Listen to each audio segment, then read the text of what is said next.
What is going on, everybody? Welcome back to another episode of the Evolve You podcast. I am your host, Dr. Bryan McElderry. As always, thank you guys for joining us today. If you're a first-time listener, if you're a returning listener, we appreciate each and every one of you, each and every time you show up on this podcast. All that we ask, if you've come here before, if you enjoy this episode afterward, just give us a like, give us a rating, share this out with your friends, family, loved ones, whoever you think will benefit from this particular episode. Go back and check out our other episodes as well. And let's go ahead and dive into today's conversation where, as always, we've been on a roll here, guys, bringing in exciting guests because you guys are tired of hearing from me all the time, even though you might not say it to my face. But we have another exciting guest, and I'm this is a good friend, a fellow colleague, another coach, a fellow entrepreneur, and she's just an amazing individual. She's got some exciting news to tell us all about her business, her story, and how she's transformed not only her life, but others as well. Welcome on, Dr. Christina Tarantola. What's going on? Yes, you said my name perfect. People are like, Tarantula, what is it? People are probably thinking, they're like, wait a minute, hold up. Dr. Christina, okay. Yeah, that's good enough. I love it. I'm so excited to be here today. Thank you for having me. Yeah, of course. This is way long overdue, right? Mm-hmm. Long overdue. So what we're going to do, guys, is we're going to dive into Christina's story, which I think is unique, and it's going to inspire you. It has definitely inspired me over the years as we've got to know each other. But I'm going to let her tell it. If you could start just kind of what you do, who you are, and then where you started from, like where you're from and all that. Just give us the background goodness, and we'll dive into some good convo. Do you have an hour or a couple hours? We could talk all day, right? Yeah, I'll give you guys the abridged version of kind of how I got here right now. So I always tell people, I have my own business. I'm a healthy person now, but I was not always healthy.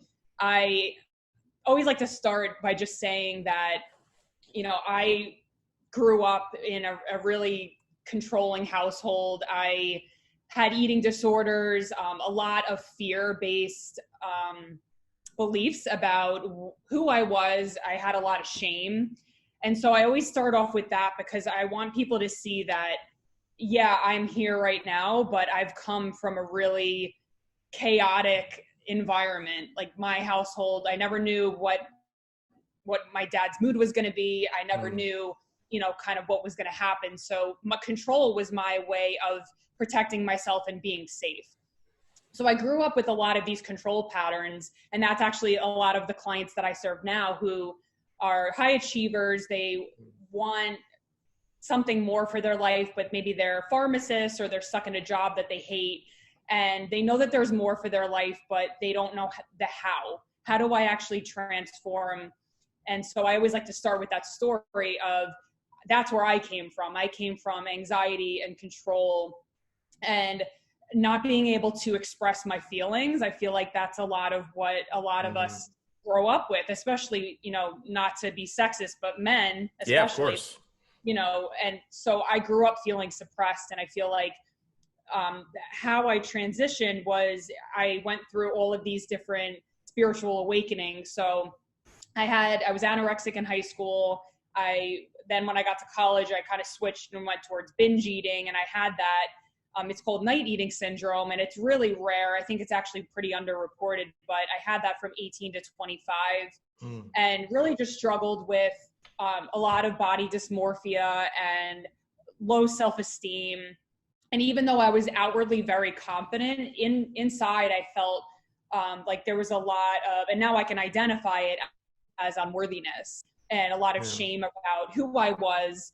And without just getting completely dark on you guys, there is a light at the end of the tunnel. But my calling and my purpose is to help women who have those same control patterns, who feel like they're stuck, frustrated.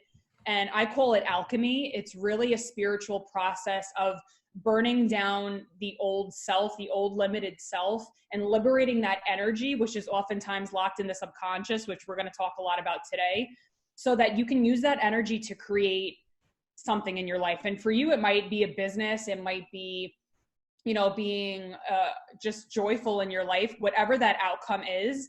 But I feel like a lot of people that come to me initially are feeling stuck, frustrated, because all of these subconscious programs are running their life. And it took me, a really long time, I'm 31 now, to go through that whole alchemical process. And I'm still evolving. And I love that that's the name of this podcast, because that's really what all of us are doing constantly. We're always being, reborn. And as entrepreneurs, that we're constantly evolving. So I think that is kind of like a gist of the beginning of my story. I could go on and on, but if you had something more specific that I can hone in on, that was perfect. I think the biggest thing that I always do with my guests, and a lot of my listeners know this, is I think there's value in people's stories and their pain that they've gone through, because it tells a lot about how they've gotten to where they are now. So can you take us back maybe to that childhood experience of maybe the first time you felt that, obviously you went into pharmacy, right? So if people don't know, she's a pharmacist as well, but has broken away from the traditional practice into now transformation coaching. Can you go back to your childhood of how what beliefs you were instilled, all that type of stuff? Yeah. Yeah. So I feel like the biggest belief was, I remember actually vividly where my first belief was around like working hard and like that toxic masculine programming. I was 3 years old, and my dad had a property where we had to take these rocks and put them into a bucket and carry it down this long driveway. And I remember it was hot, and I was 3 years old, and I'm like, complaining, I'm like, it's hot out. And my dad's like, just, you have to work hard. And so that's the first thing. I remember feeling powerless, and I remember feeling like my voice didn't matter. Yeah. At that very young age. And there was so many more experiences like that were weaved throughout my childhood, that I felt powerless. And that's why I feel like control was something that I felt that was my safety mechanism. And, I grew up thinking that I had to work hard to get what I wanted. So I grew up with this very masculine energy, constantly trying to control things and force things. And now, after going through this alchemical process of my own, I realized that my true power is in my femininity. So I had to shift out of that programming, thinking that I have to be busting my ass all the time. Yeah. And in reality, like sometimes, and my fiance. Yeah. Recently engaged. Yeah. So he laughed at me because he's like, sometimes you just sit. I'm like, yeah, I'm allowed to relax. And I think as women, and like everybody's allowed to relax, it doesn't matter, but our power is in our femininity. It's in our creation, our intuition, receiving. Because if we're constantly in control and trying to make things happen, that's the toxic masculine. And you need to realize that you are supported. You can alchemize that masculine, feminine balance within yourself and with God, to be like, okay, I am held and supported. I don't need to always be in control. That's one of the biggest things that I see with women. Yes. That's really, really good, because, and we'll dive into this a little bit later, but I like kind of matriculating through your story a little bit more, but let's pause for the calls right here, as I like to say, and kind of tackle this. Because if you're listening, you're probably like, wait a minute, there was a lot that just happened right there, right? With alchemy, and people resonate well with the femininity. Even men that are listening right now, there's a way to tap it into your feminine nature in a way to kind of let go of that masculine. And I had an awesome conversation. Man, we could talk all day about this as a whole topic about masculine and feminine. But I had a whole conversation in my recent talk down in New Orleans with all men about masculinity and what that truly meant. Right. Yeah. So I love that you do this with women. Can you tell us about maybe what that alchemy, if someone doesn't know anything about that word, what does that truly mean, and how would they maybe get into that state? I love this question, and it opens up so much, because I love this topic. So alchemy, traditionally, back in the medieval times, they had these, I think they were sorcerers, but anyway, they took lead, and they did all 7 stages of this process and turned it into gold. So spiritual alchemy is what I do. So I help people to burn down their ego and help them dissolve these old patterns. I help them through a variety of different things, clearing resistance, mirror work, cord cutting, all of these releasing techniques that help them alchemize that limited self I was talking about, so that they can literally be rebirthed into the woman that they're here to be. So that I call it the illuminated feminine expression. So alchemizing those, the high achieving control patterns into soulful expression. Love it. That's really my goal for the women that I work with. And it can look so many different, it can go into so many different outcomes. Like it could be they're, building a business or diving into their life purpose or writing a book or whatever. But I feel that when we're operating from that limited self, it's only about 5% of what you could really be doing. And you get this. I see you nodding, you get it. Yep. And so it can look a lot of different ways, but alchemy is going through a process of shedding that old identity to embody the person you came here to be. Wow, that's really, really good. And when someone, because it's happening so much now, especially more so with the clients that you work with, the women that you work with, even myself, when we're dealing with people that are trying to achieve such high level things, or they're already there, right? Because you're probably working with high level professionals as well that have reached a certain success level, and they're having to revisit the past to uncover these pains and these belief systems that have been instilled within people, 30, 40, 50, 60 years, right? So maybe what is the first process? And before we dive into this, I want to kind of uncover a little bit more of your story really quick. Where was the point where obviously you had the childhood issues and pains and what you talked about at an early age, and that matriculated up through, maybe high school and whatnot. And obviously you chose the profession that was quote unquote supposed to be stable, right? And supposed to help people. So where was that moment where you decided on pharmacy and then you were like, wow, this is just not for me anymore? Yeah. So I feel like there was, and again, like I come back to the alchemy, there were several processes of like shedding that identity. But I feel like the first was I was in my 5th year of pharmacy school and I knew that I wanted to do something else. My dad was a retail pharmacist and I knew that he wanted me to work in his pharmacy. And that was the first time actually that I felt God on my heart, because I grew up going to the Catholic Church, but I never really got it until that moment. And he I felt the words and I felt the impression that he was like, you're not meant to be here anymore. Yeah. Because it was a toxic environment, and God bless, I love my family, but everybody has issues. And exactly. I knew that I was meant for a different trajectory. I didn't know what it looked like. I just knew, okay, I have to make a different decision.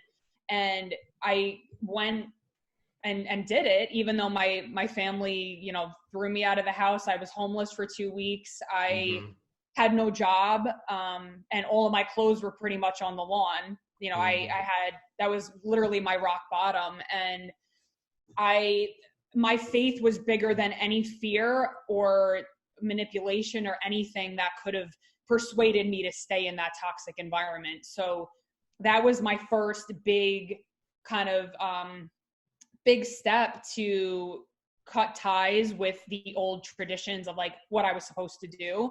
Yeah. And then as I went on in pharmacy, I just kept having this feeling that, I was a retail pharmacist for a long time, and I just kept hearing like, you're meant for so much more than this. And it was that whisper that, but then our inner critic gets so loud and it's like, well, how are you going to pay the bills and blah, blah, blah. Exactly.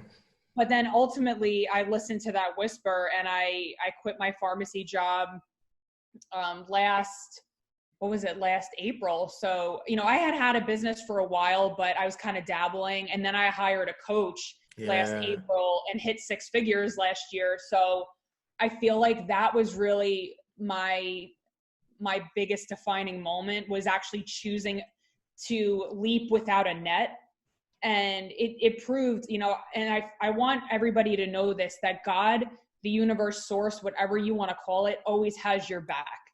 Yeah, and when you take those inspired actions, when you're connected and you hear those little intuitive nudges of like, oh, I should reach out to that person, or, oh, maybe I should join this group or whatever it is, like you will be led. I really believe that. And so I want people to know that. And that is the divine masculine that, you know, I rest on that every day. I feel like it's like a tree trunk. I'm just like, okay, what can I do today? What inspired action steps can I take today? Yeah. And that is my anchor point. That is how I create everything. Wow. Wow. You see why I bring certain guests on, guys?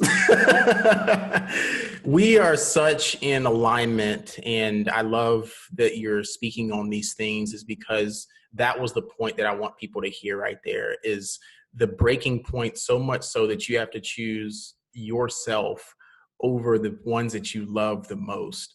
And I think that is where a lot of people hit that point where they are just like stuck in this mentality where they can't break away. And we call it a breakthrough, of course. And even in your transformation coaching, like, what does that look like? What do you think if someone's listening right now and they're like, wow, like that resonated with me?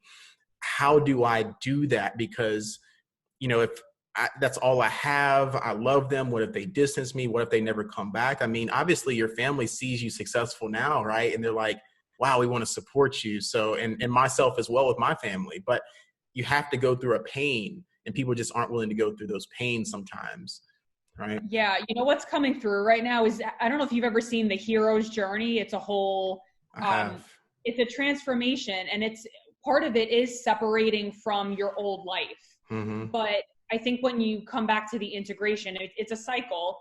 And if you haven't heard of this, I would definitely look it up. It's called The Hero's Journey. But I feel like people come around, and that's part of the process too. That alchemy is healing the heart, forgiveness, taking inventory. And that's part of the 12-step program that I actually used to heal my eating disorder. But everything comes back around. And no matter, like, my family literally kicked me out of my house. Mm-hmm. I had nowhere to live. Yeah. So if that isn't the most like dire situation, yeah. Shit, like I'm living out of my tiny ass car, then like she has pictures, guys. Like, this is no joke. Like, she has posted and done these things. Yeah, it's amazing.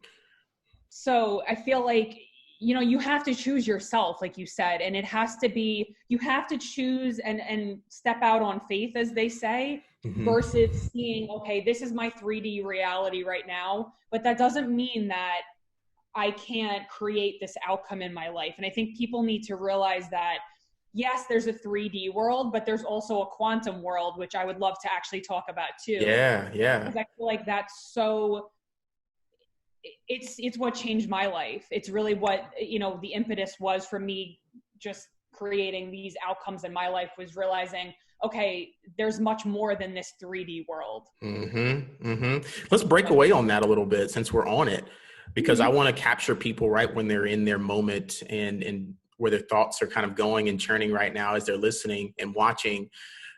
Yes, I truly believe this, that even if you're faithful in a higher being, there's definitely the realization that there's an outside world beyond what we're living in this reality. Can you talk about that a little bit? Because it can go into quantum physics and the quantum world in general and what that really is. Right. Yeah. So I follow Joe Dispenza, and if you haven't read any of his books, this is where I recommend starting. It's all about quantum, the quantum field, and creating outcomes in the quantum field. And it's really fascinating. I'm going to break it down so that it's very simple. Yeah. But pretty much what he talks about in a lot of his books is that, you know, the atom itself, and I promise this is relevant, the atom is 99.999% energy, 0.00001 physical. So if you take that and extrapolate it into the world, everything we're seeing is physical. Imagine how much is actually energy. 99 times everything that we see. So what he talks about, and I wanted to talk about this concept, it's called the observer effect. And it talks about how a particle can behave as either a wave or, energy can behave as either a wave or a particle. And what they found was when somebody looked into a field of energy and they were looking for this particle, it would appear wherever their attention was. So the reason why this is important is because your mind can look for outcomes and have it drop into your physical reality. Yes. So that was what that whole experiment showed. And typically we think like, oh, you know, it's just cause and effect, or we only look at the 3D world and we think like, oh, if I do A plus B, it should equal C. Well, that's not how the quantum works. It's the fifth dimensional realm where all possibilities are just floating around. And it's kind of law of attraction, but on an even deeper level. And I think that it's important to see how our thoughts are energy, and they do create our life. So the idea is that if you can visualize or get into this quantum space and have this outcome in your mind, you're looking for that outcome in your 3D reality. So it can collapse into an actual potential in your physical reality. And he talks about how all of us have, I guess you can call it like an aura or an electromagnetic field around our body. Yeah. And our thoughts are the electrons and our feelings are the magnets. So we can actually go into the quantum field and magnetize these experiences into our life or be drawn to them. And that's how I operate. And I feel like it's intimately tied to everything we just talked about with God, because it's like, all right, you know, how can I get into that space where I'm thinking, you know, thinking of this outcome, really connecting, and then just trusting and being in that receptive mode that, hey, this is going to drop into my physical reality. Wow. But the thing that people don't realize is like, you can think all you want, but if there's subconscious blocks holding you back, which is what we talked about, you're going to be sending out this erratic signal. Or like, I'll just give a quick example with me. You know, back in my 20s, I was like, I want love, I want love, I want love. But in my body, in my subconscious, I felt unworthy. I felt like I was unlovable. And of course, it wasn't apparent to me, but I kept attracting and magnetizing all of these men who were unavailable. Exactly. So if you if you're not dealing with the subconscious, you're going to keep attracting these contrasting experiences into your reality. Wow, that's really, really good. I think from a base level, there's probably someone listening right now that is resonating on the same level that we are. And there's someone right now that is like, wow, like that all makes sense. And I want to break it down just a little bit into someone that's literally has no idea. We hear these words, right, of manifestation and visualization that might resonate with anyone that's listening right now or watching.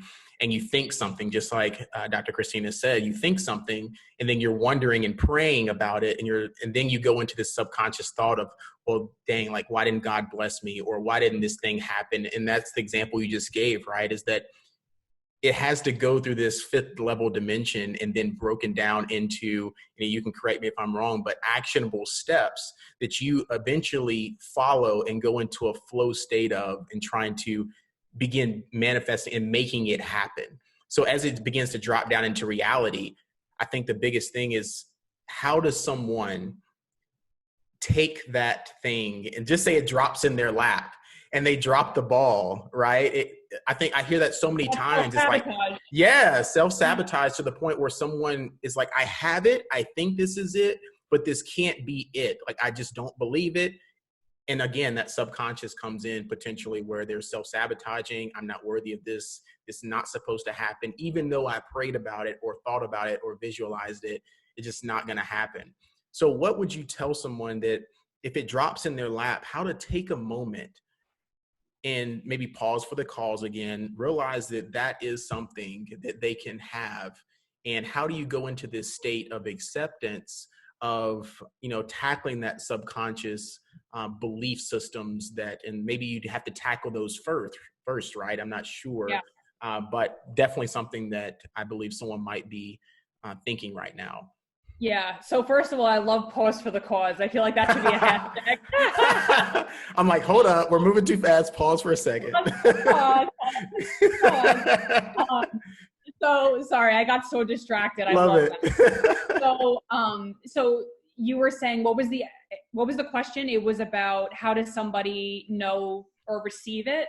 Yeah. I always love to take the thoughts of my guests or anyone and put it into actionable steps, because we can get so caught up in a concept. It's like, okay, well, what do I do when it happens, right? If I think something, I believe something, it drops down from the quantum world. And then I'm like, wow, what do I do next? Okay. So yeah. So when you're in that pure potential state, so typically you can get into that state through hypnosis or deep trance states of meditation. And it takes about, probably everybody's different, between 20 and 40 minutes, but you literally get into this space where there is no time, there is no thing. That is the quantum field. So you're dissociating from your physical reality and you're getting into this space of pure potential. All of these different potentials that you can visualize and tap into, qualities that you want to embody. So you're planting the seeds out into the quantum with your visualization, with elevated emotions. And then it's a matter of allowing. And whenever you're in that receptive mode, when you're not looking for it and you're not like, forcing it to happen, you'll see it come through in your physical reality. Now, in order to take action, like what you're saying, you can't have a counter thought to that, because it's not going to drop in, or it might drop in, but you're going to sabotage it by not taking action. And so I think the most important work that you can do is something like NLP or hypnosis, to where you're seeing, okay, I'm having this block or this recurring cyclical loop, I call it, where you're putting all of these things out, but then nothing's happening. And it could be that maybe your heart isn't open, or, there's a lot of different like blocks that can get in the way, but it's seeing, okay, how am I getting in the way? What does that look like for me? Maybe for you, it's like, with my example with relationships, I'm magnetizing these unavailable people. Well, what is it within myself? Like, what counter belief is there that's preventing someone who's healthy and loving from dropping in? Exactly. So I think that, our work, the work that we do about, helping people examine from a place of curiosity, all right, like, why is this belief here? How can we alchemize it? How can we help you shift your perspective around it to where it's a more positive association? That's where you'll start to see the momentum and things coming in. And I actually just used quick example with somebody I was talking to this morning about, imagine that you're in a kayak and you have those oars. The conscious mind is going this way and the unconscious is going this way. You're not going to get anywhere. So when you have both of them on board, you're going to move forward. Wow. That's a good example. No, that's perfect. That's perfect. I think the big thing out of that I got was the meditation piece and making sure you're truly present, so you can remove all distractions and remove the things that are going on in your reality, right? In that moment, so you can begin to see it and visualize it and actually welcome it in. That's really good. That's really good. Wow. Okay. Thanks for letting me geek out here. No, that's why I had you on, because I think it's such a unique concept that it's hyped now with mental wellness, right? And people are doing yoga and they're doing meditation and they're wondering why things aren't happening still. Right. And I think you have to dive deeper, even though if you're not a science major, if you have no idea what quantum physics, and I think people get, so caught up in this world where I just going to stay in this surface level of thinking and just do what society tells me to do. And then things are just supposed to magically happen. Right. What are some awesome transformations that you've seen, and maybe an example of a client that you have that may resonate with somebody where this happened and you saw it happen? Yeah. So I've had so many different outcomes, from people losing 40 pounds of, physical weight, that, because that's what a lot of the work that I do is around releasing. So I used to do health coaching. That's not what I do anymore, but it can be a side effect of this work. So releasing, a lot of people have had resentments for 40 years against their parents, or, something that happened early in their childhood, like traumas, and they've released them and then gone on to maybe build a coaching business or submit manuscripts to publishers. What I see is that when you're releasing these things that are heavy, the potentials are limitless. Yeah. And that's what I was kind of tying into the subconscious stuff. Like, that's a lot of the work that I do with women. So when you remove those barriers, anything is possible, and you can pick those potentials out in the quantum field. So if you want, to be a speaker, that's what you would visualize, or feeling in your body, the feeling of confidence, because usually that's why people come to us, right? They want a feeling. Exactly. They're like, oh, I want to make more money, but in reality, you want to feel more secure, or you want to feel confident or powerful or whatever it is. So it's anchoring that into your body somatically so that you're feeling that and you can attract those experiences into your life. Love it. Love it. I think the Mic biggest mic drop on all of this. I think this is amazing because the things that you do and the shift that you made from pharmacy, from your childhood experiences, from now into health coaching, and even realizing, and guys, I made the same kind of transitions that Dr. Christina has, is that she has shifted each and every time she's had these moments that she didn't feel whole potentially, right? She didn't feel like she was fully in her calling per se. And what would you say to someone right now that is stuck in this? What could they do right now in this present moment, that if they're stuck in a situation where they're so caught up in their mind, they're so caught up in the opinions of others, where it's holding them back from receiving? Is there one thing that you maybe can think of that someone can do right now besides potentially, and we recommend hiring somebody as a coach, right? Yeah. But something they can maybe do today or tomorrow? Yeah, I feel like a couple things popped into my mind. So the first would be to get into a space of meditation, whatever that looks like for you. It could be, you don't have to sit cross-legged on a pillow and chant or anything like that.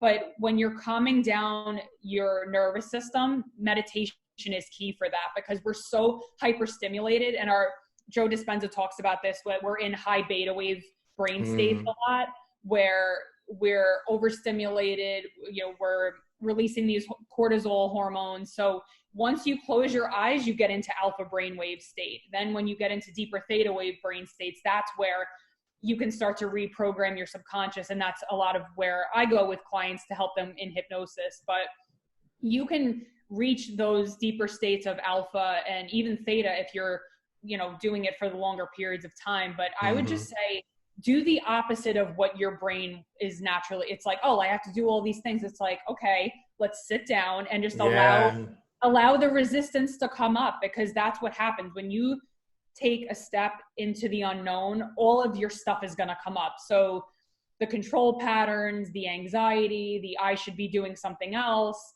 let that all come up, because that's what's in your energy field waiting to be released. Yeah.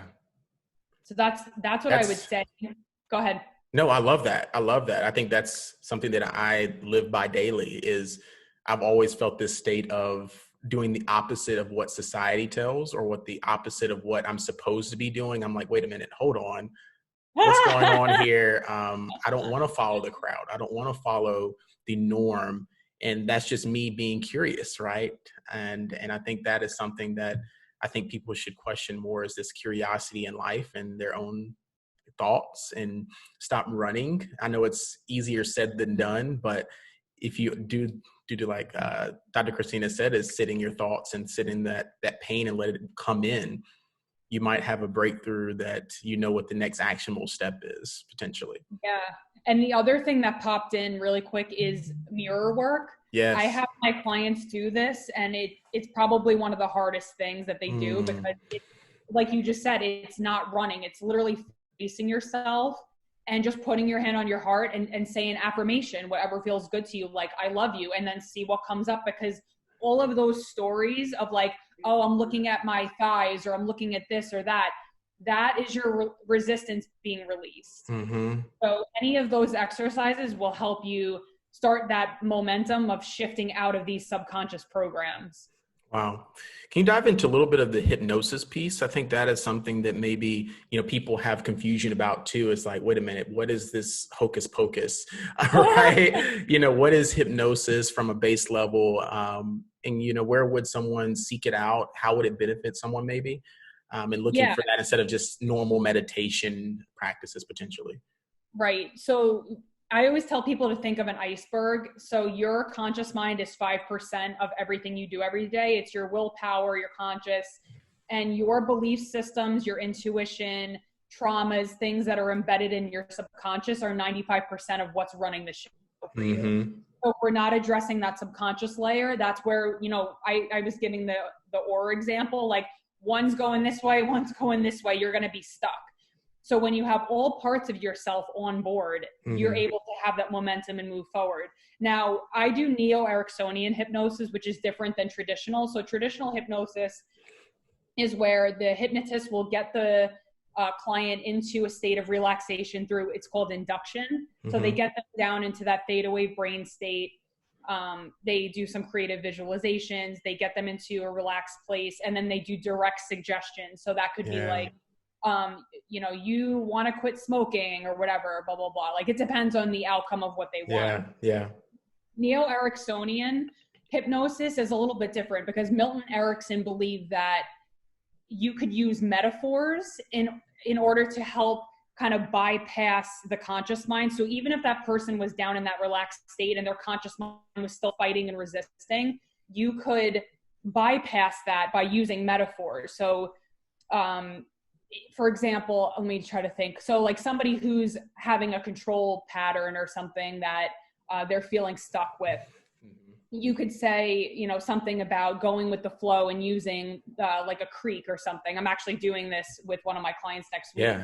So it's kind of like a sneak attack. You're like getting into the subconscious, and then you give the direct suggestion in a way that the subconscious mind is like, oh yeah, you know what, that does feel good to me. Exactly. So it's a way to enhance the experience and make it personalized. So traditional hypnosis, like somebody might just read a script like, oh, this is the smoking cessation script, and this is the what I do is specific to that person. So it's taking that whole person into account, and that's what Milton Erickson did. So I love it, and it's really powerful to see how people shift, because that's actually the only thing that worked for my eating disorder, my night eating syndrome. It was the only thing that helped me. I went to therapy for years, and I was like, I'm digging up the same old shit over and over. And that finally worked. So wow, that's really good, because everything that you're saying is resonating on a high level. And that's, you know, guys, I don't hop on this podcast and just agree with everything. I love us to grow and challenge, but I definitely agree with your methods, because for me, I use a lot of NLP techniques with my clients in anchoring those things in, using induction methods, asking specific questions to draw out their thought process in whatever they're trying to do, right? I think that that's something that you have to tackle first, because you'll have people that come to you from a base layer, meaning that when you were doing health coaching, even when I was doing health coaching, hey, can I have a meal plan? It's like, wait a minute. Let's dive a little bit deeper into what's really going on. Hey, I want more, you know, success in my business. Okay, let's pause that. Like all these things that are coming up from a surface level, but as a high level coach, as somebody who uses the brain and uses the mind to get the person to realize what's already in their body, already in their minds, to bring that out within themselves is powerful for sure. Exactly. And even with hypnosis, some people come to me, I had this happen today, and they're like, oh, I want hypnosis. And then I'm like, yeah, but you have all of these other things. Like you said, people might not realize, because it's a blind spot, like, oh, I do have these other things operating that need to be released and cleared. So yeah, I think, you know, having a coach is extremely valuable, because you can't always see what's blocking you, because it's in your blind spot. So exactly. So I'm going to ask you one last question here before I dive into my final questions. I think you mentioned something that is, I've been bringing up a lot with people answering a lot of these questions is, okay, well, what is the difference between transformation coaching, life coaching, and, you know, therapy? Because a lot of people are getting therapy, right? But like you said, it's not working for a lot of people, because if the therapist isn't diving in deep enough and using specific strategies around the individual, then you're bringing up a lot of the same issues all the time. And it's not really breaking the person free into actionable steps that they can take to have true transformation.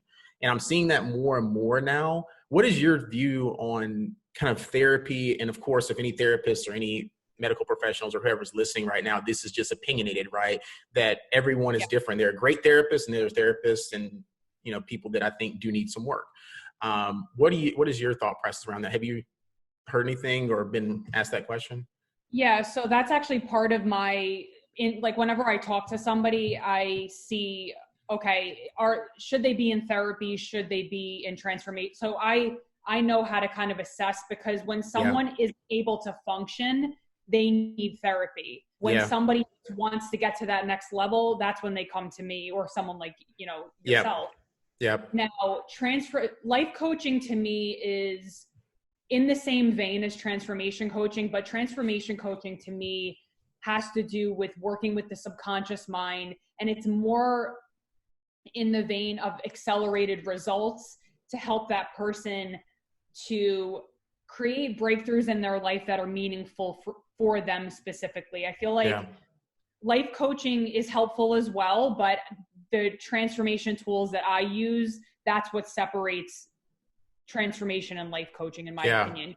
And I don't know how much life coaching goes into like subconscious work. It might just be working again on that conscious level, but that's my opinion. And I think for any coach, you need to realize when to refer out to a therapist, because I've done that too. I've seen people who come to me and I'm like, all right, I'll work with you, but you also need to get this ancillary help. Exactly. We're right on the same level. I do the same thing with my clients. And I think it depends on, because I use the term life coach as well.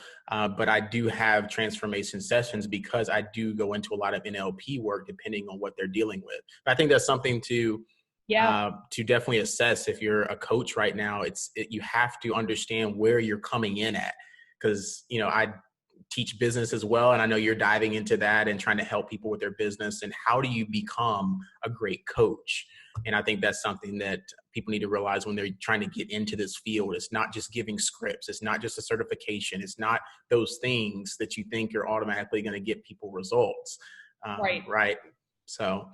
Yeah. And I feel like as you grow too, it's more of an intuitive process. And I feel like that's probably one of my greatest gifts. And I'm sure for you too, you can, it's almost like you have to be a detective and see, all right, like what's really going to shift this person? What's going to help them? So that, the more that you get into it, it becomes more of an intuitive process. I love it. So as I always ask any of my guests, I ask two questions at the end. One is kind of tell us about how you're evolving, what's new in your business, whatever you have going on, what are the plans, maybe some that you can't even announce just yet. And, some lasting words for us, and then where people can find you. Yeah, absolutely. So right now we're actually about to start Strategic Ascension Leadership Academy. So it's a 3-month program that's combining this transformation work with aligned business strategy to help pharmacists. But you don't have to be a pharmacist to be in it, but we do have a lot of pharmacists in there to really help you embody the identity of a 6-figure coach. Because a lot of people that I work with, a lot of pharmacists have that fear of, okay, well, like I have this 6-figure income. How am I going to go from that to actually getting on enrollment calls and messaging and attracting people to me? So this is for those pharmacists who are wanting to really get activated into the next level of income and impact. And then I also have something that's brand new. It's called the Sacred Illumination Container. And it depends on what I feel for that person. But typically it's either a 3-month program or a whole VIP day and a 6-week integration container. But it's meant to help women who are paradigm disruptors, who are visionary women who want to pretty much alchemize their high achieving patterns into soulful expression. So a lot of the women that are attracted to me are perfectionists, just like I was. They have a lot of anxiety and different things that come up. Maybe they're struggling with worthiness issues. So I really help them to embody their truth and who they're meant to be. So it can be different for each person, but it's really a container of alchemy. So. Wow, that is amazing. So if you guys are interested in that, of course, all of the information for all of my guests are always down in the show notes. So all of her links, everything that she talked about will be down below.